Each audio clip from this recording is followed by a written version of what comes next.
تو کوئی ثبوت تو ہوں گے، ایویڈنسز وغیرہ، تو بہت کیا اچھی کریں گے؟ بات، بہت اچھی بات کہی آپ نے. یہی چیز سب سے پہلی بات تو یہ ہے کہ بدقسمتی یہ ہے کہ جب بھی ہم ہار جائیں ہم تسلیم نہیں کرتے. پارلیمنٹ رہی ہے نا، یہ کام تھا دونوں پارٹیوں کا. تحریک انصاف تھا، یہ حکومت میں نہیں آئی تھی، وہاں ریفارمز کرتے، بہترین الیکشن کو شفاف بنانے کے لیے. آج بھی ہم نے کمیٹی بنائی ہے، وہاں پہ یہ کام نہیں کر رہے. چلیں ماضی کو چھوڑ دیتے ہیں، اب اس پہ آتے ہیں. اگر ان کے پاس ثبوت موجود ہیں تو دیر کاہے کی ہے؟ لے جائیں ہائی کورٹ کے اندر، لے جائیں سپریم کورٹ کے اندر، لے جائیں الیکشن کمیشن میں، سب کو چھوڑ دیں. میرے اور ڈار صاحب کے پاس لے آئیں، بٹھا لیں ان کے پیپلز پارٹی کے بندے کو، کہیں جی یہ ہمارے پاس ثبوت ہے. تو یہ صرف جھوٹ کا سودا نہیں اب چلے گا، اب وہ دور نہیں رہا. اب تو میرا خیال میں لوگ بہت ہی عقل مند، اور خاص طور پہ دیکھیں جی بی میں اگر آپ کمپیئر کریں تو جی بی کی تاریخ میں اتنا کبھی ٹرن آؤٹ نہیں ہوا. خواتین اتنی تعداد میں کبھی باہر نہیں نکلی جو جی بی میں ٹرن آؤٹ ہے. اور اس کے باوجود کہ لاسٹ نائٹ برف باری ہوئی، بہت لوگ کہہ رہے تھے کہ کس طرح لوگ باہر نکلیں گے. یہ اب صرف اور صرف میں کہ اپنے لوگوں کو مطمئن کر رہے ہیں. مولا جٹ اور نوریات کی بڑکیں ہیں. 2018 کے الیکشن بھی یہی ہوا. اور میں ان کو صرف مشورہ دوں گا، ایک اس کو چھوڑ دیں، اب کشمیر کی طرف جائیں. اب کشمیر میں بھی الیکشن ہارنے والے ہیں، وہاں بھی آپ نے کہنا ہے ہمارے کینڈیڈیٹ چورا لیے، دھاندلی ہو گئی. اس لیے ابھی آپ کے پاس بہت ٹائم پڑا ہے، جائیں جا کے وہاں پہ تیاری کریں. اور دوسری مجھے بات بتائیے ڈار صاحب، میں آپ سے چونکہ ان کا تو کوئی دوست یہاں بیٹھا نہیں ہے. جی ماضی مجھے میں ان کا دوست بنا دیا. نہیں، ماضی میں جب بھی کبھی الیکشن ہوئے ہیں، اگر پیپلز پارٹی وہاں جیتی ہے تو کیا اس وقت دھاندلی نہیں ہوئی تھی؟ جب نون لیگ جیتی تھی اس وقت دھاندلی نہیں ہوئی تھی. وہ کہہ رہے ہیں آج عباسی صاحب، خاقان عباسی صاحب کہہ رہے ہیں آپ نے سائنٹیفک طریقے استعمال کر کے ہمیں ہرایا. آج کی اسٹیٹمنٹ ہے ان کی، سر یہ دیکھیں اسٹیٹمنٹ ہے ان کی، کہتے ہیں سائنٹیفک طریقے. سائنٹیفک طریقہ وہ بھی قوم کو بتائیں نا، قوم کے سامنے رکھیں، باتیں نہیں، عملی طور پر ثابت کریں کہ وہ کون سے سائنسدان ہیں ہمارے پاس اور آپ کے پاس کون سے سائنسدان تھے کہ دھاندلی سامنے لے آئیں. اور دھاندلی، اچھا سائنسدان ضرورت کیا ہے؟ تمام مواد اٹھائیں، تمام چیزیں اٹھائیں. اور دھاندلی کون کہہ رہا ہے؟ جن کی ٹوٹل 2 سیٹیں ہیں. ابھی میں ایک پروگرام میں ہو کر آیا ہوں، وہاں پر جے یو اے کے نمائندے بیٹھے تھے، کہنے لگے ہمارے ساتھ بھی دھاندلی ہو گئی ہے. میں نے ان سے پوچھا بھائی جان یہ بتائیں گے آپ کے الیکشن میں کینڈیڈیٹس کتنے تھے؟ کہنے لگے وہ ایک تھا. 24 سیٹوں کے اگینسٹ ایک کینڈیڈیٹ ہے، تیسرے نمبر پہ آ رہا ہے، ان کے ساتھ بھی دھاندلی ہو گئی ہے. یعنی کہ یہ اب لوگ، اچھا اب لوگ نا پنجابی جی کہتے ہیں ہاسا نکلنا، اب یقین مانی لوگوں کو ہاسا نکل جاتا ہے اس بات پہ. اچھا ایک اب چیز ہے سر جس کی طرف سے لوگوں کی جو ہے نا وہ چیخیں بھی نکل جاتی ہیں، لوگ پریشان ہو جاتے ہیں، وہ ہے مہنگائی. اس کی طرف میں بھی آتا ہوں تھوڑی دیر میں، لیکن اس سے قبل ہم گفتگو کو مزید آگے بڑھائیں گے اور میں آپ کا اوپینین لینا چاہوں گا جو پی ڈی ایم پہ ابھی اپوزیشن کی جانب سے ایک پورا پریشر بلڈ کیا جا رہا ہے. آپ اوور آل مجھے ذرا بتائیے گا کہ آپ پی ڈی ایم کو کس طرح دیکھتے ہیں؟ دیکھیں ایک بات تو فیکٹ ہے، ظاہر ان پارٹیوں کی اپنی فالوئنگ ہے، ان کی بہت ساری سیٹس ہیں. پنجاب میں مسلم لیگ نون ہے، سندھ میں ان کی حکومت ہے، مولانا صاحب کے پاس بہت اسٹریٹ پاور ہے. لیکن اگر آپ یہ کہیں میں جلسے بھی بہت اچھے ان کے ہوئے ہیں، ہمیں تسلیم کرنا چاہیے، لیکن کیا جلسے جلوسوں سے حکومتیں چلی جاتی ہیں؟ یہ وہ لوگ ہیں جو تمام کے تمام این آر او چاہتے ہیں. بھائی اگر آپ نے کرپشن لوٹ مار کیا اور ادارے آج سرگرم ہیں اور 99.9% کیسز آپ کے دونوں کے ادوار کے بنائے ہوئے ہیں، چیئرمین نیب آج آپ کو برا لگتا ہے چونکہ انہوں نے ایکشن لینا شروع کر دیا ہے، تو اگر یہ سمجھتے ہیں کہ جلسے جلوسوں سے، لانگ مارچ سے، دھرنوں سے حکومت چلی جائے گی، تو یہ ہم نے بھی کر کے دیکھ لیا تھا. ڈاکٹر صاحب 126 دن کا دھرنا دیا. میں پھر کہہ رہا ہوں پیپلز پارٹی میں ساری زندگی میں نے گزاری ہے. عمران خان نے شہید ذوالفقار علی بھٹو کے بعد سب سے بڑے جلسے کیے ہیں.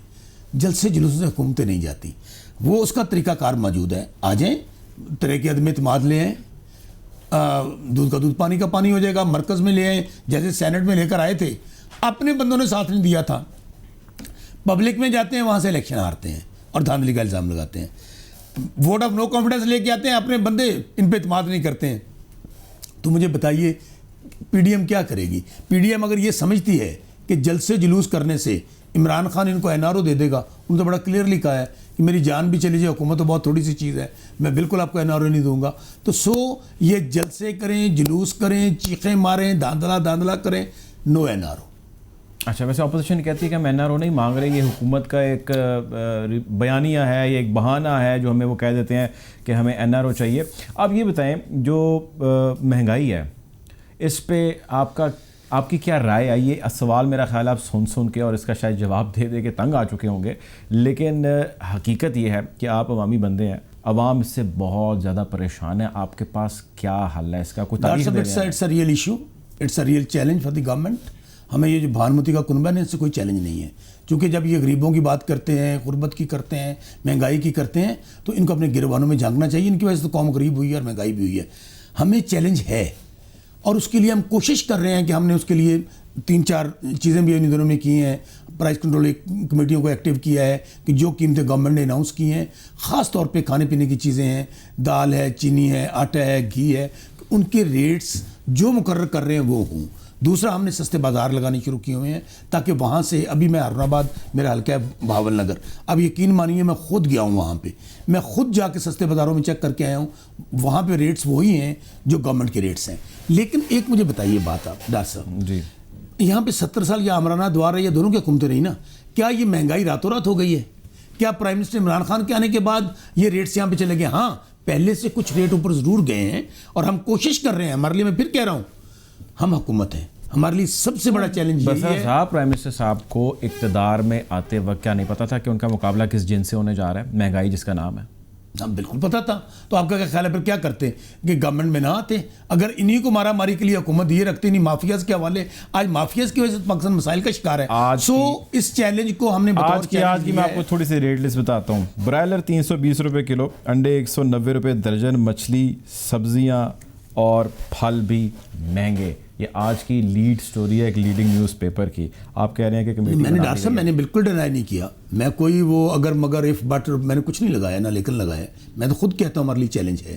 لیکن ایک چیز میں آپ کو عرض کروں کہ آپ نے جو ابھی پرائس کنٹرول کمیٹیاں بنائی ہیں, ان کو یہ چیلنج دیا ہے اور ان کو یہ ٹاسک دیا ہے کہ اگر جس میجسٹریٹ کے علاقے میں مقرر کردہ ریٹ کے اوپر, ایسے جیسے آپ نے پھل کے ریٹ بتائے, گوشت کے ریٹ بتائے, ہوتا مسئلہ کیا ہوتا ہے کہ لوگ آٹومیٹکلی ہمارے اندر بھی, میں عوام سے بھی گزارش کروں گا جو کیپٹل ٹی وی دیکھ رہے ہیں, خدا را منافع خوری, ذخیرہ اندوزی, اس سے آپ اپنے عوام کو لوٹتے ہیں.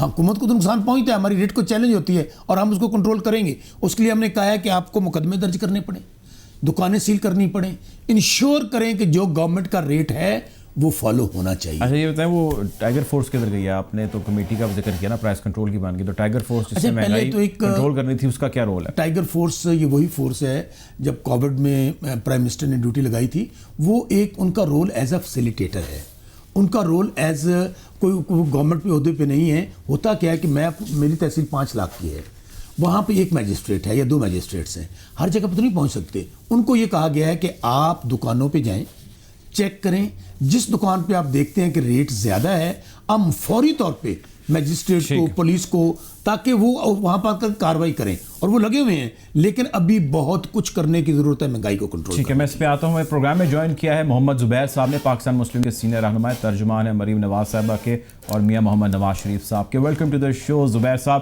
سر, گلگت بلتستان کے الیکشن پر ہم بات کر رہے تھے, شوکت پلسر صاحب بھی ہمارے ساتھ موجود ہیں. آپ کی طرف سے بڑا زبردست جو ہے وہ پاکستان مسلم لیگ نون کی جانب سے اس کے اوپر احتجاج آیا اور مریم نواز صاحبہ کی اسٹیٹمنٹ آئی ہے. یہ بتائیے کہ اس کو آگے کس طرح پرسو کرنا چاہ رہے ہیں؟ آپ نے الزام تو لگا دیا, فیوچر پلان کیا آپ کا گلگت بلتستان کے ایلیگیشن کے بعد؟ ایکچولی یہ کوئی ون آف نہیں ہے. آپ کو پتا ہے کہ پی ٹی ایم کے پلیٹ فارم کی ہے آلریڈی ایک اوور آل جدوجہد ہم کر رہے ہیں, اور یہ اسی کے تناظر میں یہ ایک ایڈیشن ہو گیا. ابھی تک جو ہم جلسے میں اور اپنے بیانیے میں بات کرتے تھے, اس میں گلگت بلتستان کی وجہ سے ایک اور چیز ایڈ ہو گئی ہے کہ کس طرح سے یہاں فراڈ ہوتا ہے. اور دوسری بات یہ ہے کہ جس طرح کراچی کا ایک انسیڈنٹ ہوا تھا جب مریم نواز صاحبہ آئی تھی, تو وہ بھی جیسے جیسے وقت گزرتا ہے نئی چیزیں آتی ہیں, وہ اس کا حصہ بن جاتا ہے کہ ہمارا جو overall point of view ہے کہ اس ملک میں ہر چیز مینج کی جاتی ہے, اور چاہے وہ کراچی کا انسیڈنٹ ہو مریم نواز کے خلاف یا یہ گلگت بلتستان میں الیکشن ہو. یہ بیسکلی ہے ہمارا پوائنٹ آف ویو. تو سر, یہ جو کراچی کا انسیڈنٹ ہے اس کے اوپر تو ایک رپورٹ آ گئی, اس کے اوپر ایکشن بھی ہو گیا, اور وہ آرمی چیف کی ماں پر جو ہے وہ انکوائری نہیں, کوئی ایکشن نہیں ہوا. کہاں سے ایکشن ہوا؟ کمال کر رہے ہیں آپ. آئی ایس پی آر نے کہا, سر انہوں نے کہا کہ جی ہم نے جو ہے وہ بندوں کے خلاف میں آپ کو یاد دلا دوں. مجھے ایک چیز بتائیں کہ اس ملک میں کوئی وزیر اعظم ہے, انٹر سروسز انٹیلیجنس کس کو رپورٹ کرتی ہے؟ وزیر اعظم کو کرتی ہے. جی. رینجرز کس کو رپورٹ کرتی ہے؟ Through interior ministry prime minister کو رپورٹ کرتی ہے. ہمیں یہ کیا کسی اور ملک میں یہ ہوتا اگر ڈیموکریٹک کنٹری میں, تو یہ سوال نہ پوچھا جاتا کہ وزیر اعظم کی مرضی سے یہ آپریشن ہوا تھا یا نہیں ہوا تھا. دوسرا, اگر ان کی مرضی سے نہیں ہوا تھا تو ایک فیڈرل ایجنسیز جو تھیں وہ بائی پاس کر کے جا رہی تھیں اور پروونشل حکومت کو, پوری سندھ کی حکومت کو انہوں نے بائی پاس کر دیا اور جا کے ایک آپریشن کر دیا. تیسری بات یہ ہے کہ پرائم منسٹر کو یہ بتانے کی زحمت ہے یا نہیں ہے کہ ان کو کب پتہ چلا تھا اور کیا پتہ چلا تھا اور انہوں نے اس پر کیا رد عمل کیا تھا, کیونکہ اس آپریشن کے بعد ایک ہفتے کے بعد ان کا انٹرویو ہوا تھا AR5 پر, جس میں انہوں نے ہنستے ہوئے یہ کہا تھا کہ مجھے تو یہ کامیڈی لگتا ہے. اتنا سیریس چیز ہوئی جس میں 2 انسٹیٹیوشنز آمنے سامنے تھے. یہ تو ایون اس رپورٹ میں بھی لکھا ہوا ہے, پولیس اور فوج, اور مطلب آپ کہہ رہے کہ سارا مسئلہ حل ہو گیا. مطلب اگر اس طرح سے پاناما پیپرز کا مسئلہ حل ہونا تھا کہ جی انہوں نے کہہ دیا ختم ہوگی بات, تو پھر تو کوئی چیز حل ہو ہی نہیں سکتی ہے. واٹر گیٹ اسکینڈل ہوا تھا, اس میں صرف ایک چیز ہوئی تھی 1972 میں کہ جی پریزیڈنٹ نکسن کو کیا پتہ تھا اور کب پتہ چلا تھا. پلیز یہ نہ کہیں کہ جی وہ اس پر عمل بھی ہو گیا. ٹھیک ہے, ویسے ایک انکوائری رپورٹ جو ہے وہ بھی پروونشل گورنمنٹ کی بھی آنی رہتی ہے. پروونشل حکومت کیا کرے گی, اس کو تو بائی پاس کر کے یہ حملہ کیا گیا تھا. ٹھیک ہے, چلیں وہ رپورٹ آتی ہے دیکھتے ہیں. یہ بتائیے گا پلس اس میں بھی ایک اور چیز ایڈ کرتی, اس میں 2 اہم سوال ہیں کہ جی یہ سیکٹر کمانڈر کے لیول پر ایک فیصلہ کیا گیا تھا یا یہ تو جب تک تحقیقات میں یہ نہ پتہ چلے کہ جی انہوں نے جب ایکٹ کیا تھا تو کس کے کہنے پر کیا تھا, اسلام آباد سے یا پنڈی سے. Those are very important questions. ٹھیک ہے جی, those are very important questions. Gilgit Baltistan میں سر واپس آتے ہیں. یہ بتائیے گلگت بلتستان کے حوالے سے مریم نواز صاحبہ بڑی ایکٹیو رہیں, بڑی اگریسو رہیں اور بڑی زبردست قسم کی انہوں نے وہاں سے تقاریر کی. رزلٹس ہمیں اس قسم کے نہیں مل سکے جس قسم کے رزلٹس جو ہے ہم ایکسپیکٹ کر رہے تھے. پولیٹیکل انجینئرنگ کا ذکر انہوں نے کیا. آپ کو لگتا ہے کہ آپ لوگوں کے پاس کوئی ایسے ثبوت ہیں, کوئی شواہد ہیں, کوئی چیزیں ہیں جس کی وہاں پر یہ ایلیگیشن پہلے پولنگ ڈے سے پہلے لگائے گئے مریم نواز بیوی کے ساتھ؟ سب سے بڑا تو ایک تو ہوتا ہے پری پول جو ماحول کریٹ کیا جاتا ہے. جب آپ 9 بندے تھریٹ کر کے, انٹیمیڈیٹ کر کے اور ڈرا دھمکا کے ان کی پولیٹیکل لائلٹی چینج کرائیں گے, جس میں اسپیکر بھی ہو اور دوسرے لوگ بھی ہوں, منسٹرز بھی ہوں فارمر حکومت میں, تو سب سے پہلی تو بات وہیں سے ماحول کریٹ کیا جاتا ہے کہ ایک ڈرانے دھمکانے کا اور اس قسم کا کہ جی یہ جہاں آپ کو PMLN کے ساتھ کھڑے ہونے کا کوئی فائدہ نہیں ہوگا. دوسری چیز یہ ہے کہ 4 مہینے پہلے آپ نے حکومت توڑ دی اور الیکشن کرانے کی کام کیا. تیسری چیز یہ ہے کہ آپ یہ پری پول کی میں بات کر رہا ہوں کہ آپ نے ایک جو وہاں حکومت بنائی جو نیوٹرل ہونی چاہیے تھی, اس میں جو حکومت وقت تھی PMLN اسے پوچھا ہی نہیں کیا. تو ایک تو یہ پری پول ہے. پھر اس کے بعد آپ کو پتہ ہے کہ چاہے وہ بیلٹ پیپرز کے حوالے سے ہو یا دوسری چیزیں جو irregularities ہیں, وہ تو شواہد آپ نے پوچھا تھا تو اس کے شواہد بھی آ جائیں گے سامنے اور تمام شواہد آئیں گے. وہ اکٹھے کرنے میں ظاہر ہے 48 گھنٹے تو لگیں گے.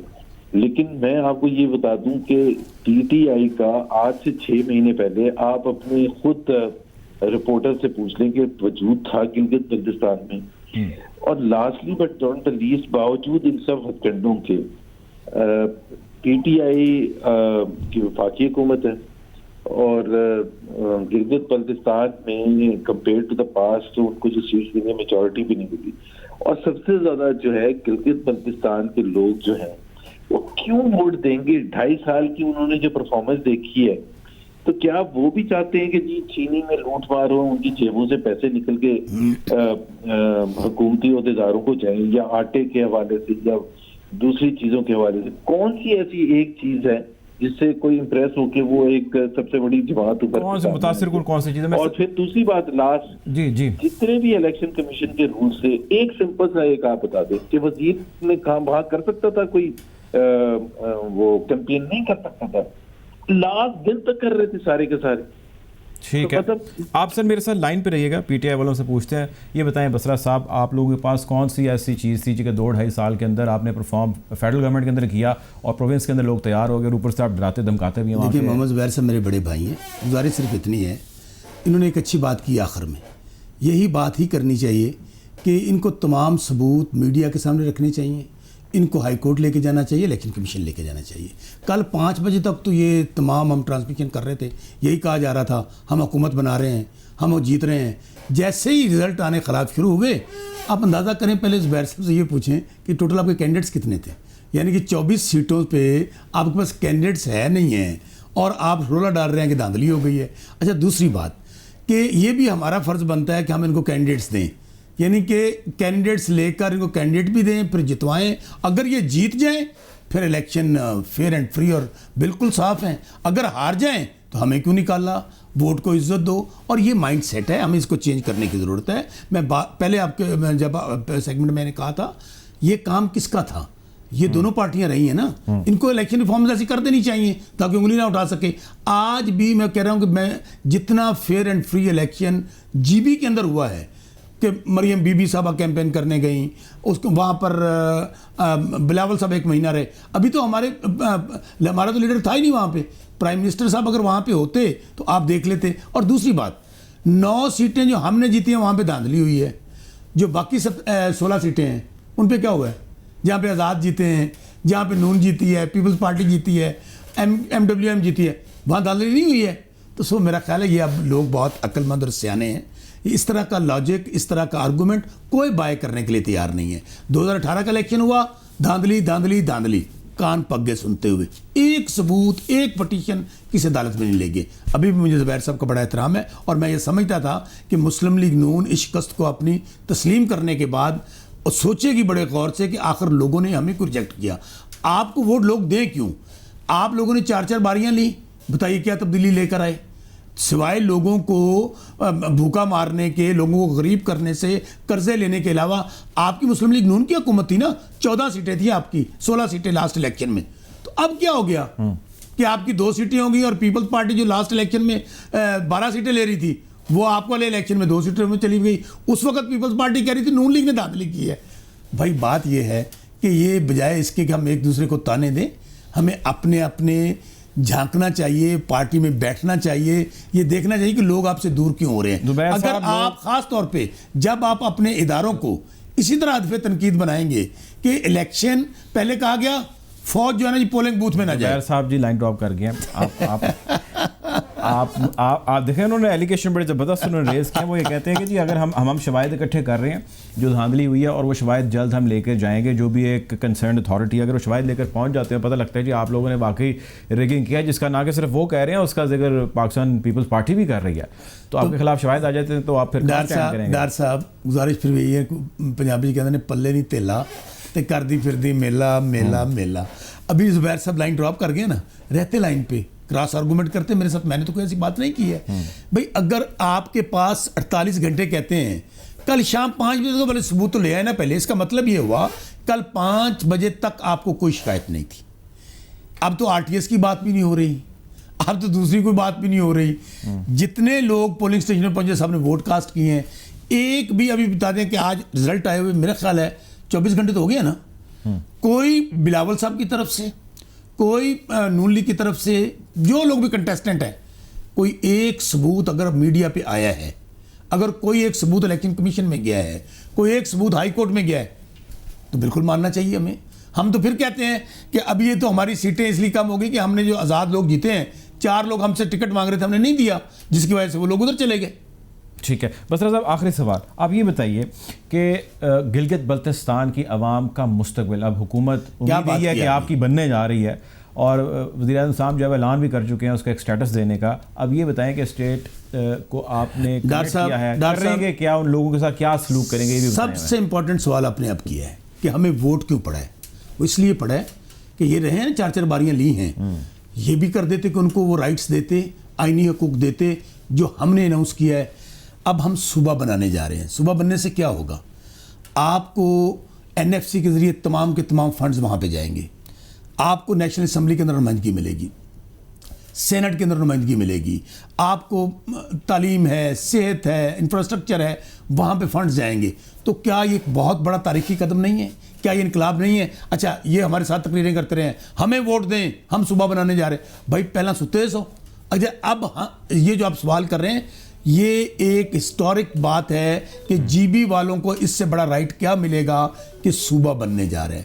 صوبہ بننے کے بعد وہاں پر آپ دیکھیے گا آلریڈی ماشاءاللہ میں سمجھتا ہوں کہ انفراسٹرکچر کو امپروو جب کیا جائے گا, وہاں پہ لوگوں کی تعلیم کی ریشو پہلے بہت زیادہ ہے, تو اس سے بڑا اور قدم کیا ہے کہ وہاں پر لوگوں کو ان کے حقوق مل جائیں, ان کو ان کی شناخت مل جائے, ان کو ان کے رائٹس مل جائیں. تو میں سمجھتا ہوں اس سے بڑا انقلاب نہیں ہے. اس سے بڑا انقلاب کوئی نہیں ہو سکتا. آنے والا وقت بتائے گا کہ جی پاکستان تحریک انصاف کی حکومت نے بلتستان کے لوگوں کے ساتھ جو وعدے وعید کیے وہ وفا ہوئے یا نہیں ہوئے. بہرحال ابھی تک پاکستان تحریک انصاف کی حکومت جو وفاق کے اندر ہے وہی صوبے کے اندر حکومت بناتی نظر آ رہی ہے. کولیشن کے ساتھ بہتر یہی ہوگا کہ اگر اپوزیشن کے پاس کوئی ثبوت ہیں تو وہ ثبوت لے کے کنسرنڈ اتھارٹیز, لیجیٹیمیٹ اتھارٹیز جو ہیں ان تک وہ لے کر جائیں اور اس کو باقاعدہ طور پر آگے لیڈ کریں. بہرحال جی بھی پروگرام میں وقت ہوا ہے بریک کا, بریک کی جانب پڑھتے ہیں.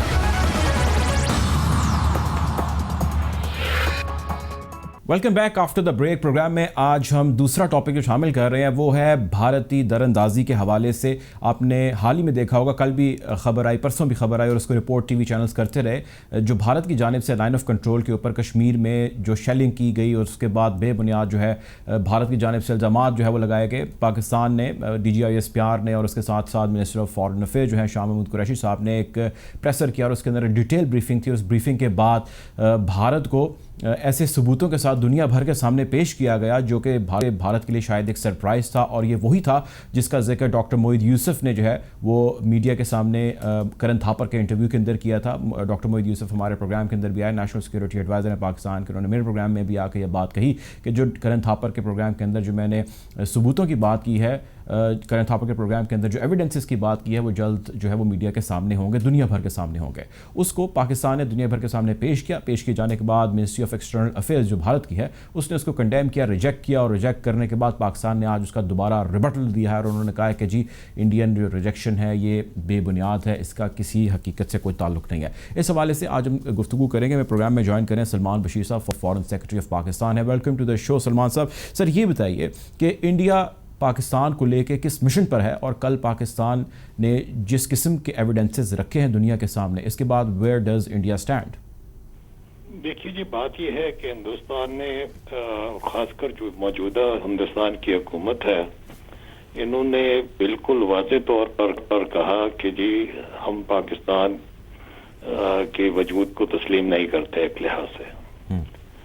یعنی کہ ان کے جو ایڈیولوگز ہیں, جو آر ایس ایس کے لوگ ہیں جنہوں نے ان کو, یہ بی جے پی تو ان کا پولیٹیکل چہرہ ہے, ان کا اگر آپ ماضی دیکھیں, ان کا حال دیکھیں تو وہ پاکستان کے وجود کو تسلیم نہیں کرتا. میں یہ بڑے واضح طریقے سے آپ کو کہہ رہا ہوں, اس کے بے تحاشا ثبوت ہیں. ابھی جے شنکر صاحب ان کے جو وزیر خارجہ ہیں انہوں نے اس پہ اپنی کتاب لکھی ہے جس میں انہوں نے یہ کہا ہے کہ یہ جو پارٹیشن تھی یہ سب سے بڑا ایک ان کے لیے ایک برڈن ہے. اسی طرح ان کے اور جو اسٹریٹجک تھنکرز ہیں جیسے کہ شیام سرن تھے, ان کے فارن سیکرٹری بھی رہے اور بڑا ان کا ایک مقام ہے ہندوستانی اسٹریٹجک کمیونٹی میں, ان کے ہیں. پھر جسونت سنگھ کی کتاب ہے. سب یہی کہتے ہیں کہ جی ہندوستان کے جو پولیٹیکل اسٹریٹجک فرنٹیئرز ہیں وہ سینٹرل ایشیا سے لے کے برما تک ہے, یعنی کہ وہ اکھنڈ بھارت کی بات کرتے ہیں جی. تو یہ تو بات بالکل واضح ہے. اب ان کا اس حکومت کا خاص کر ایجنڈا یہ ہے کہ پاکستان کو ڈیسٹیبلائز کیا جائے, اور اس کے لیے ان کے جو نیشنل سیکورٹی ایڈوائزر ہے مسٹر دوول, انہوں نے بالکل واضح طریقے پہ کہا کہ وہ پاکستان میں یہ تخریب کاری کو ہوا دیں گے. اس کے جو ثبوت ہے, ایک تو کلبھوشن یادو ہے, مگر اس کے علاوہ جو پرسوں D G I S P R وزیر خارجہ نے جو وائٹ پیپر نکالا ہے یا ڈوسیئر نکالا ہے, اس پہ انہوں نے بہت واضح طریقے سے ود ایویڈنس ثبوتوں کے ساتھ, آڈیو ویڈیوز کے ساتھ انہوں نے یہ ایکسپوز کر دیا ہندوستان کی یہ جو تخریب کاری کی اور ٹیررزم کے اندر جو انوالومنٹ ہے اس کو.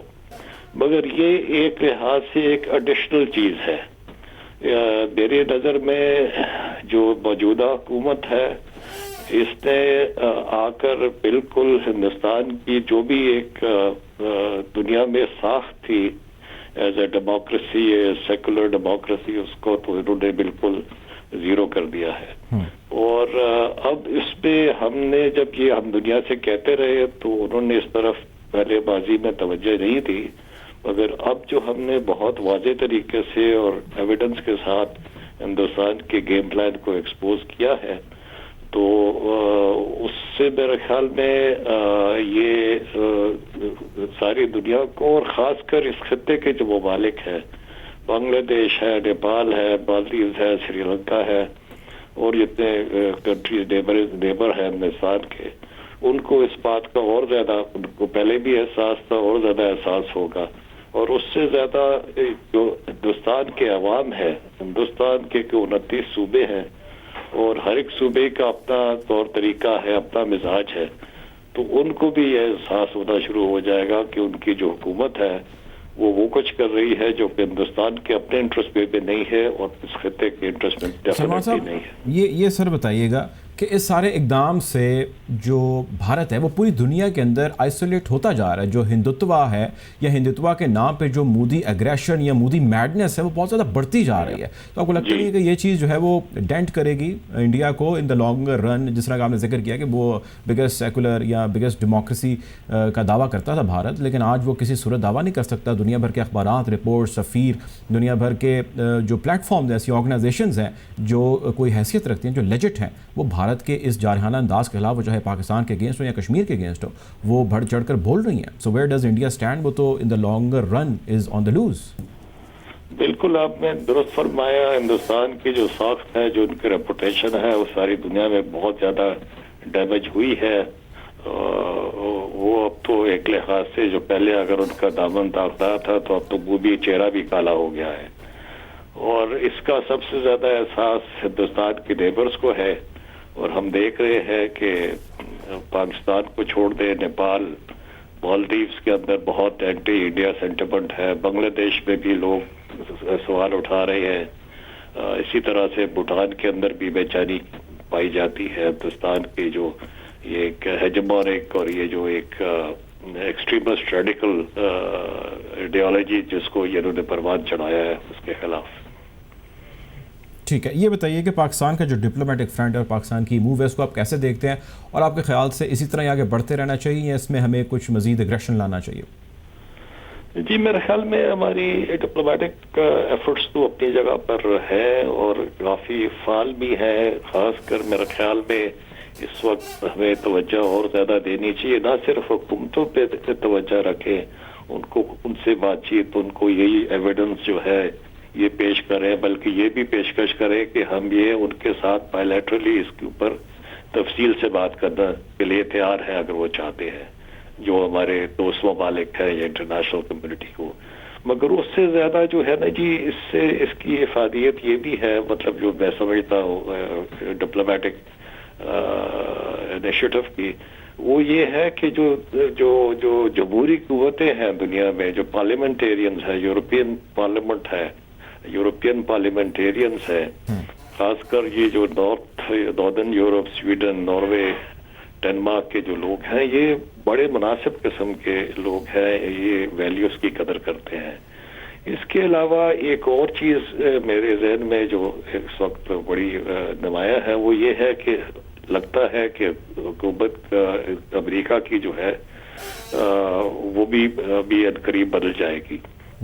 اور جب بدلے گی تو بائیڈن جو ہے ڈیموکریٹ ہیں، اور ان کی آپ تقاریر دیکھ لیں، ان کے جتنے بھی موجودہ ان کے جو فارن پالیسی کی جو ٹیم ہے جو بات کر رہی ہے، وہ واپس ٹرمپ کے دور کے بعد ویلیو بیسڈ ڈپلومیسی پہ جا رہے ہیں، ویلیو بیسڈ گلوبل پالیسی پہ جا رہے ہیں. اور یہ کھلا تضاد ہے جو ہندوستان کر رہا ہے، یہ ان سارے اقدار کی دفی کر رہا ہے جس کو ابھی تک امریکہ نے فروغ دینے کی کوشش کی ہے. کم از کم زبانی کلامی تو یہ کہتے رہے کہ جی ہم